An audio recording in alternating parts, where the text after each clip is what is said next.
भी क्या ये रणनीति इख्तियार करती हुई नजर आ रही है? क्योंकि आज प्रधानमंत्री नरेंद्र मोदी की बात सुन ले, नीतीश जी की बात अगर सुन ले, उनके बयान सुन ले, तो चर्चा जो है रोजगार के इर्द गिर्द यहां पर दिखाई दी।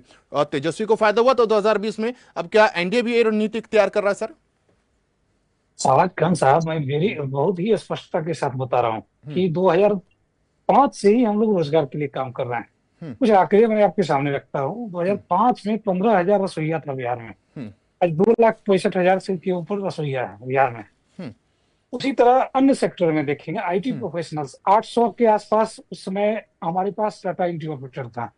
आज 20,000 डाटा एंट्री ऑपरेटर है, और ये सारे रोजगार 2020 से पहले दिए गए हैं। ओके। यानी यानी कि 2005 से 2020 के बीच तकरीबन 8 लाख रेगुलर, नियमित और कंट्रेक्चुअल एम्प्लॉय को रोजगार दिया गया। तो आप समझ सकते हैं कि रोजगार का ड्राइव तो हमने डे फर्स्ट से शुरू किया था, हम्म। और वही वही ड्राइव आज भी चल रहा है। तेजस्वी यादव जी नारा दे सकते हैं, हमारे राकेश रंजन भाई साहब बैठे हैं डिबेट में, हम्म। मैं उन्हें तरीके से पॉइंट वाइज बताऊंगा हम्म। कि रोजगार देने के मामले में हम लोग ना सिर्फ बिहार बल्कि देश के सर्वोत्तम राज्यों में से एक रहे हैं। हम्म। चाहे सरकारी रोजगार का बात हो, या नियोजन के तहत रोजगार की बात हो, या फिर रोजगार क्रिएशन की बात हो, मतलब कि इंडस्ट्रियल रोजगार की बात हो। हम्म। जहां तक प्लाइन की बात हो रही थी, हमारे मिश्रा साहब बता रहे थे प्लाइन की बात, मैं बता दूं बिहार दूसरा ऐसा प्रदेश है जिसमें आउटफ्लो प्लाइन है, आउटफ्लो माइग्रेशन की का मामला है। यूपी में सबसे ज्यादा प्लान है, बिहार हम्म। दूसरे नंबर पे आता है। हम्म। और अगर इनफ्लो रेमिटीज की बात करें तो बिहार उसमें दूसरे नंबर पे है। यानी 1 लाख करोड़ रुपया हम लोग हर साल हमारे पास आता है, जो हम्म। अलग अलग राज्यों से बिहारी कमा कर, चाहे वो कोडिंग करते हो, सॉफ्टवेयर कंपनी चलाते हो, आईटी इंडस्ट्री चलाते हो, जो मजदूरों का प्रदेश ब्रांडिंग करने की बात की जाती है बिहार की, हम्म। तो मैं बिल्कुल स्पष्टता के साथ बोलता हूँ कि बिहार के लोग ना सिर्फ मजदूरी करते हैं बल्कि इंजीनियर्स भी हैं, डॉक्टर्स भी हैं, और अलग प्रोफेशन में टीचर्स भी हैं, और अलग अलग अलग प्रोफेशन में पैसा कमाकर बिहार भेजते हैं। उसी प्रकार से जिस प्रकार से तकरीबन 10 लाख करोड़ रुपया देश के लोग विदेश में रहकर बिहार भारत भेजते हैं। तो ये एक इकोनॉमी का पार्ट है, और ये चलता रहेगा।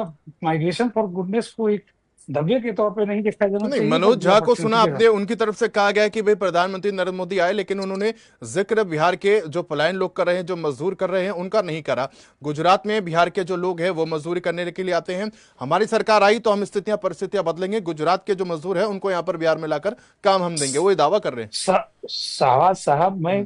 करीब 10 लोगों का नाम ऐसा ले सकता हूँ जो हम्म। व्यक्तिगत तौर पे गुजरात में ही फैक्ट्री चला रहे हैं। हम्म।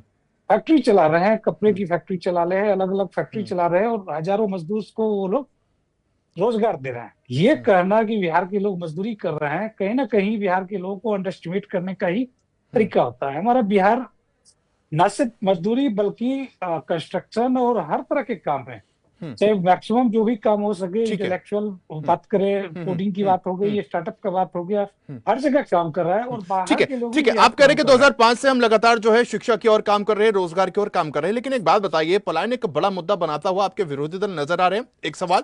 दूसरा सवाल ये, क्या नीतीश कुमार अब जो है अपराध के मुद्दों को लेकर बैकफुट पर दिखाई दे रहे हैं? जंगलाज का मुद्दा जो है आज जब प्रधानमंत्री नरेंद्र मोदी की तरफ से भी उठाया नहीं गया, इसका जिक्र नहीं किया गया सर?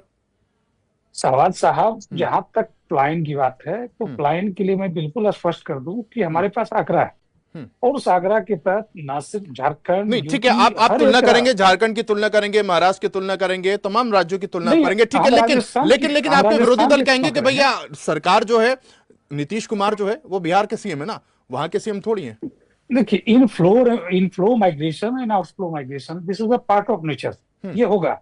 राजस्थान के लोगों को जब बिहार में अपॉर्चुनिटी देखेगा, लोग बिहार में आके काम करेगा, ओके। उनका अधिकार है। ओके। हमारा संविधान अधिकार देता है कि हम्म। राजस्थान का लोग रोजगार व्यवसाय करने के लिए बिहार आ सकता है। उसी हम्म। प्रकार बिहार के लोग रोजगार व्यवसाय करने के लिए राजस्थान जा सकते हैं, छत्तीसगढ़ जा सकते हैं, तेलंगाना जा सकते हैं। हम्म। दूसरी बात, आप लॉ एंड ऑर्डर की बात कर रहे थे, साथ हम्म। साथ मैं चाहूंगा एक दिन लॉ एंड ऑर्डर पे एक अलग से बहस करें आप, हम्म। जिसमें मैं साबित कर सकूं कि हम्म। साल दर साल हम्म। बिहार में लगातार अपराध की गति कम हुई है, यानी हम्म। अपराधी घटनाएं घटी हैं, नहीं और सर, उसका डेटा इस है। बात से तो मेरे ख्याल वो से, डेटा इस बात से तो देखिए कोई भी इत्तेफाक नहीं रखेगा। हाल फिलहाल में जिस तरीके से लगातार घटना हुई इस महीने भर में, बिल्कुल बिल्कुल। कहीं ना कहीं मैं सवाल के आता घेरे हूँ में आती है, कटघरे में आती है सरकार। आप मानते हैं इस बात को? मैं आता हूँ उस पे, हम्म। जब हाल फिलहाल की बात आप करेंगे, पिछले हम्म। 15 दिन, एक महीने की बात अगर आप करते हैं, जी जी। तो मैं चाहूंगा कि साहब आज हम्म। आस पास के जो भी स्टेट्स हैं, बंगाल है, हम्म, उत्तर प्रदेश है, हम्म, झारखंड है। हम्म, हर स्टेट में 15 दिन के डेटा का स्टैटिस्टिक्स लेके बैठिए। हम्म, निश्चित तौर पे ये एक नेचुरल और होने वाली कुछ घटनाएं, जैसे गोपाल खेमका जी का मर्डर हुआ हम्म, या कल पारस की घटनाएं हुई है, हम्म, इस घटना को डिफेंड नहीं किया सकता और हम इसको नेचुरल या एक नॉर्मल घटना के तौर पे नहीं लेते हैं। ये हम्म, चुनौती है। हम्म। और बिहार सरकार हर एक घटना को, चाहे वो पटना के फौज इलाका में हो या ओके सर। सुपौल के सूरू इलाका में हो, हम्म, हम लोग उसको चुनौती के तौर पे ही हम्म, लेते हैं। और आपने हम्म, देखा होगा, हम्म, आप डीजीपी बिहार सरकार के ट्विटर हम्म, अकाउंट पे जाएंगे, हम्म, हमारा उद्वेदन का दर देखेंगे। हर घटना को उद्वेदित किया जाता है, हम्म। 24 घंटा से लेकर 72 घंटा, ठीक है। Maximum 1 week. हम्म। और लगातार हम लोग प्रिवेंशन पे भी चलिए, आप काम कह कर रहे हैं रहे हैं, कार्रवाई हो रही है रिसर्च और भी। आपने इन अपने ही दोनों ही पहलुओं पर जो हमने बातचीत की, आपने कहा कि बाकी राज्यों की तुलना अगर भाई हम करते एक हैं तो एक वहां पर एक स्थिति एक हमारे एक राज्य की एक बेहतर मिनट है। मुझे और हम्म, चाहिएगा, एक हम्म। मिनट और दीजिए, मैं 10 सेकंड थोड़ा सा दूंगा इसको सर, स्पष्ट बाकी कर दूं। प्रवक्ता भी है। मैं आऊंगा जी आपके जी पास जी। दोबारा, 10 सेकंड। मैं ये कह रहा हम्म, था कि ना सिर्फ हम लोग डिटेंशन पे वर्कआउट कर रहे हैं, हम्म, बल्कि हम्म, प्रिवेंशन पे भी वर्कआउट कर रहे हैं। और हम्म, एसटीएफ का डाटा है कि पिछले 15 दिन में 16 ऐसे अपराधियों को पकड़ा गया है हम्म, हथियार के साथ, हम्म, जो कहीं ना कहीं अपराध करने का योजना बना रहे थे। हम्म। तो जो हम लोग योजना लगातार बना रहे काम थे कर उनको रहे हैं। पकड़ा गया है, लेकिन जो करके चले गए उनको कब तक गिरफ्तार होगा, उनको सलाखों के पीछे कब बिल्कुल। पहुंचाएंगे, आप ये भी एक कोई बड़ा सवाल है। ठीक है सर, ओके, मैं आता हूं सवाल आपके पास। सवाल साहब, डॉक्टर एक राकेश कोई रंजन। घटना बता दें जिसमें हम्म, अपराधी फरार हो, सब में ठीक है। पकड़ा जा रहा है। नहीं, जी। अस्पताल में जिस तरीके से वो 5 अपराधी आए थे उनको पकड़ा गया क्या? 2 दिन हो गए। बिल्कुल, यह एक अलग पहलू है। ये 2 दिन तो नहीं हुए हैं, नहीं, कई यही कई बात हो जाती है ना, आप फिर कह आप सकते कहते हैं कि हैं दूसरा अलग पहलू है, फिर छत्तीस राज्यों की तुलना करते हैं। ठीक छत्तीस है सर। घंटे हो चूंकि हम्म, देखिए ये हम्म, अस्पताल के अंदर की घटना है, और मैं हम्म, चाहूंगा इसको खत्म करके ही हम से आप हम्म, ये ले। हम्म, अस्पताल का जो सिक्योरिटी है वो हम्म, निजी अस्पताल है। हम्म, और आप समझ सकते हैं, पारस हम्म, एक वो प्रीमियम वो अस्पताल रहा है पटना हम्म, का। और उसमें अगर आपका कोई मरीज भर्ती है घर का, तो उसको भी हम्म, मिलने के लिए एक टाइम फ्रेम डिसाइड होता है हम्म, कि आप शाम के समय ही मिल सकते हैं। हम्म, इस परिस्थिति में 8:30 बजे 5 लोगों को एक ही साथ हम्म, बिना किसी भेजा गया, ये तो बहुत हम्म। बड़ी जांच का नहीं, विषय है। अपराधियों और में बिहार खौफ भी तो पुलिस होना चाहिए बहुत ना। देखिए, आप देखिए राहुल आनंद जी को देखिए, वो यूपी का जिक्र करते हैं भाई, कार्रवाई अपराध जो है, अपराधी जो है कुछ भी कांड करने से पहले 10 बार सोचते हैं कि बुलडोजर चल देखिए जाएगा, कार्रवाई यहाँ होगी। ठीक है यहाँ सर, मैं आता हूं बुलडोजर सर, मैं आऊंगा बुलडोजर आपके पास। डॉक्टर बु- राकेश रंजन, सवाल ये इस बार बिहार में होगी शिक्षा पर और रोजगार पर तकरार।